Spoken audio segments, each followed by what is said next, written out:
بسم اللہ الرحمن الرحیم۔ السلام علیکم ورحمۃ اللہ وبرکاتہ۔ الحمد للہ رب العالمین والصلاة والسلام علی سید الانبیاء والمرسلین، اما بعد۔ تمام ناظرین کا استقبال ہے گلدستہ سیرت میں۔ پچھلی ویڈیو میں نبی اکرم صلی اللہ علیہ وسلم کے معراج کا ذکر کیا گیا تھا کہ آپ صلی اللہ علیہ وسلم آسمانوں کی سیر کیے، سدرۃ المنتہا تک آپ تشریف لے گئے اور پھر جنت اور جہنم کے نظارے آپ کو دکھائے گئے۔ اللہ تبارک و تعالی نے 5 نمازوں کا آپ کو تحفہ دیا، جو 50 تھی تخفیف کرتے کرتے 5 ہو گئی، اور پھر نبی اکرم صلی اللہ علیہ وسلم کو مزید تحفے عطا کیے گئے۔ اس کے بعد جبریل علیہ الصلاۃ والسلام آپ کو واپس لیے بیت المقدس پہنچے۔ بیت المقدس سے پھر آپ براق پر سوار ہو کر مکہ مکرمہ کے لیے روانہ ہو گئے، اور جب آپ نے صبح کی تو آپ تشویش میں مبتلا ہو گئے، فکر مند ہو گئے کہ اگر میں یہ بات اہل مکہ کو بولوں گا تو یہ میری بات پر یقین نہیں کریں گے۔ آپ اسی فکر میں کعبۃ اللہ سے ٹیک لگائے ہوئے بیٹھے ہوئے تھے کہ ابو جہل آیا اور آپ کو فکر مند دیکھ کر طنزیہ انداز میں سوال کیا، کیا کوئی نئی بات پیش آئی ہے؟ تو نبی محترم صلی اللہ علیہ وسلم نے فرمایا ہاں۔ تو اس نے سوال کیا وہ کیا ہے؟ تو آپ صلی اللہ علیہ وسلم نے جواب میں فرمایا اسری بی، مجھے رات میں چلایا گیا۔ تو کہا کہ کہاں؟ تو کہا کہ بیت المقدس تک۔ تو وہ ایک دم حیران اور پریشان ہو گیا اور کہا کہ پھر صبح تم نے ہمارے درمیان کی؟ تو نبی محترم صلی اللہ علیہ وسلم نے کہا کہ ہاں، صبح میں نے تمہارے درمیان ہی کی۔ ابو جہل جو آپ کے استہزاء، آپ کے ساتھ مذاق کو وہ بہت زیادہ اس کا موقع تلاش کیا کرتا تھا، اس نے آپ سے کہا جو بات آپ نے مجھ سے کی، اگر میں دوسرے لوگوں کو بلاؤں تو ان کے سامنے بھی آپ یہی بات دہرائیں گے؟ تو آپ صلی اللہ علیہ وسلم نے ارشاد فرمایا ہاں۔ پھر اس نے لوگوں کو آواز دی، لوگ فوراً وہاں پر جمع ہو گئے۔ تو ابو جہل نے کہا کہ اے محمد، جو بات مجھے آپ نے بتائی ان کو بھی بتاؤ۔ تو نبی اکرم صلی اللہ علیہ وسلم نے فرمایا کہ رات میں مجھے اسراء کرایا گیا، یہاں سے چلا کر لے جایا گیا۔ تو لوگوں نے سوال کیا کہ کہاں؟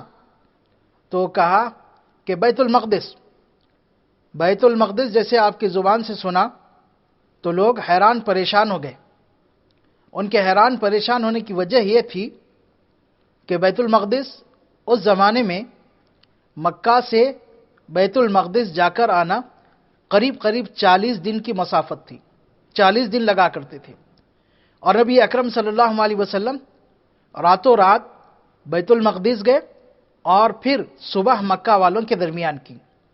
تو وہ پریشان ہو گئے، بعض لوگوں نے آپ کا مذاق اڑانے لگے اور بعض آپ کے فقرے کسنے لگے۔ ان میں کچھ ایسے لوگ بھی تھے جو بیت المقدس کا سفر کر چکے تھے، مسجد اقصی انہوں نے دیکھی تھی۔ ان لوگوں نے آپ صلی اللہ علیہ وسلم سے مسجد اقصی کے بارے میں سوالات کرنا شروع کیا، آپ کو جانچنے کے لیے کہ آپ کی بات کہاں تک درست ہے۔ تو نبی اکرم صلی اللہ علیہ وسلم فرماتے ہیں ان کے کہنے پر میں نے بیت المقدس مسجد اقصی کی نشانیاں بیان کرنا شروع کر دیا، اور کچھ باتوں میں مجھ پر التباس ہو گیا، سمجھ میں نہیں آ رہا تھا۔ تو اللہ تبارک و تعالیٰ نے عقیل کے گھر کے پاس بیت المقدس کو مسجد اقصی کو لا دیا اور میں مسجد اقصی کو دیکھتا گیا اور لوگوں کے سوالات کا جواب دیتے ہوئے ساری کیفیت اور ساری جگہوں کے بارے میں بتایا۔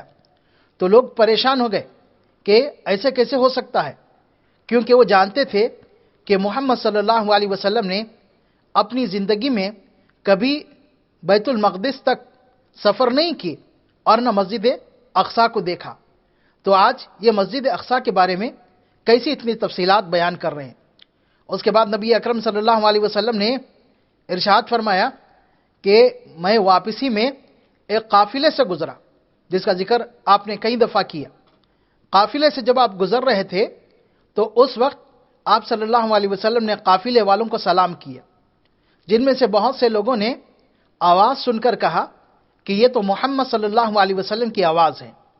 اس کے بعد آپ صلی اللہ علیہ وسلم نے اہل مکہ سے کہا قافلہ فلاں جگہ پر ہے اور ان کا ایک اونٹ کھو گیا تھا اور فلاں شخص ان کے اونٹ کو ڈھونڈ کر لایا، اور اس قافلے کے آگے ایک اونٹ ہے جس کے اوپر 2 بوریے سیاہ بوریے ہیں، وہ قافلے سے آگے آگے چل رہا ہے اور وہ قافلہ فلاں دن فلاں وقت مکہ کو پہنچے گا۔ لوگ قافلے کا انتظار کرنے لگے۔ نبی اکرم صلی اللہ علیہ وسلم کے بتائے ہوئے دن اور بتائے ہوئے وقت پر قافلے کو شام کے وقت پہنچنا تھا۔ لوگ دوپہر سے ہی قافلے کا انتظار کرنے لگے۔ جیسے قافلے پر نظر پڑی تو اللہ کے رسول صلی اللہ علیہ وسلم کے فرمان کے مطابق قافلے کے آگے اونٹ تھا، اس پر 2 سیاہ بوریاں تھیں، جس سے نبی اکرم صلی اللہ علیہ وسلم کے بات کی تصدیق ہوئی۔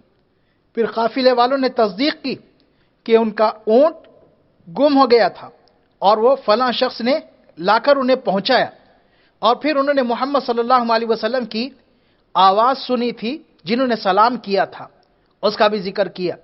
تو بہت سارے لوگ بہت حیران ہو گئے۔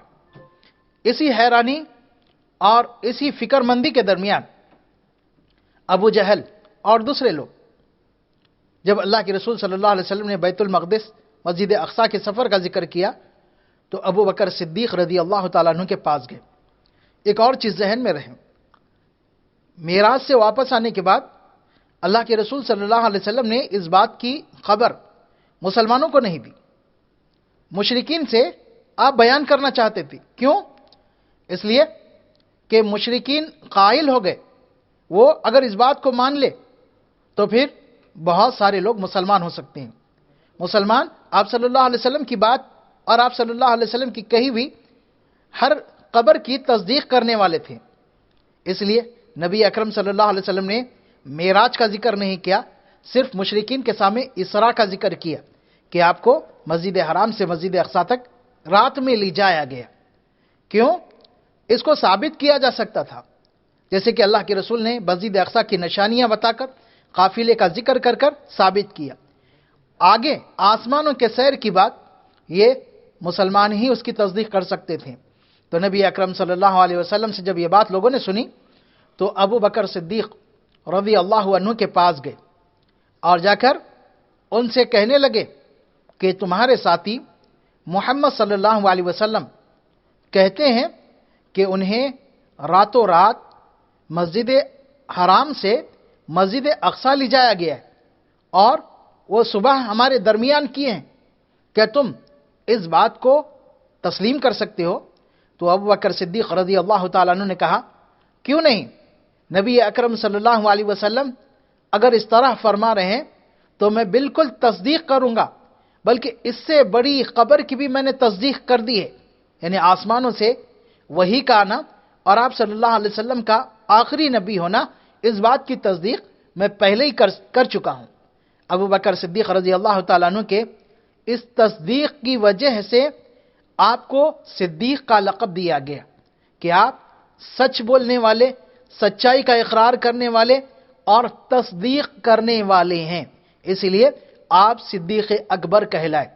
نبی اکرم صلی اللہ علیہ وسلم کے معجزات میں معراج کا واقعہ ایک بہترین اور نمایاں معجزہ ہے، اور جو لوگ اس معجزہ کا انکار کرتے ہیں، بہت سارے لوگ جو اپنے آپ کو روشن خیال کہتے ہیں، وہ معجزات کا انکار کرتے ہیں، تو انہیں یاد رکھنی چاہیے کہ اللہ تبارک و تعالیٰ کا فرمان ہے انما امرہ اذا اراد شیئا ان یقول له کن فیکون، کہ اللہ تبارک و تعالیٰ کا معاملہ تو ایسا ہے کہ وہ جب کسی چیز کا ارادہ کرتا ہے تو وہ اس سے کہتا ہے ہو جا، بس وہ چیز ہو جاتی ہے۔ اللہ رب العالمین کو اسباب کی ضرورت نہیں پڑتی، بلکہ اللہ تبارک و تعالیٰ کسی بھی چیز کے انجام دینے پر قادر ہے، کسی بھی چیز کے انجام دینے پر قادر ہے۔ نبی اکرم صلی اللہ علیہ وسلم کے باتوں سے بہت سارے لوگ جہاں آپ کا مذاق اڑانے لگے، وہیں پر کچھ لوگوں نے آپ کی تصدیق بھی کی اور آپ صلی اللہ علیہ وسلم پر ایمان بھی لایا۔ تو اللہ کے رسول صلی اللہ علیہ وسلم کے بہت سارے معجزات ہیں، اور ان معجزات میں اسراء اور معراج کا بھی ایک معجزہ ہے۔ تو ہمیں چاہیے کہ معجزات پر ایمان رکھیں اور اللہ کے رسول صلی اللہ علیہ وسلم کے مزید معجزات جاننے کی کوشش کریں۔ اس کے بعد معراج کے واقعے کے بعد ہجرت کا مسئلہ ہمارے سامنے آئے گا، انشاءاللہ تبارک و تعالی آئندہ ویڈیو میں اس کی تفصیل بیان کی جائے گی۔ اللہ تبارک و تعالی ہمیں سیرت النبی سے واقف ہونے کی توفیق عطا فرمائے۔